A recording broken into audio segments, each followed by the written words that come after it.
आहे कलमखार गावातील आरोग्य मंदिराची स्थिती। एकाच ठिकाणी आरोग्य सुधारते तर बिघडते पण।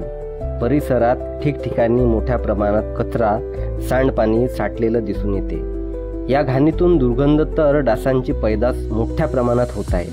तसेच रुग्ण व गरोदर मातांसाठी हे ठिकाण असुरक्षित दिसून येत आहे।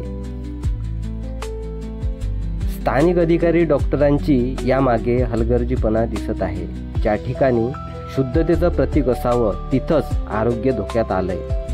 गावकऱ्यांनी वेळोवेळी याबद्दल तक्रारी सुद्धा केल्या, मात्र यांची झोप उघडेना। यावर दुर्लक्ष का? याला जबाबदार कोण? प्रशासनाने याकडे गांभीर्याने लक्ष दिलं पाहिजे, अशीच गावकऱ्यांची मागणी आहे। पुढील प्रकार पूर्ण पाहताय तुम्ही। रोड भर पाण्याचा, या सांडपाण्याचा हा पूर्ण आपल्याला दिसून येत आहे।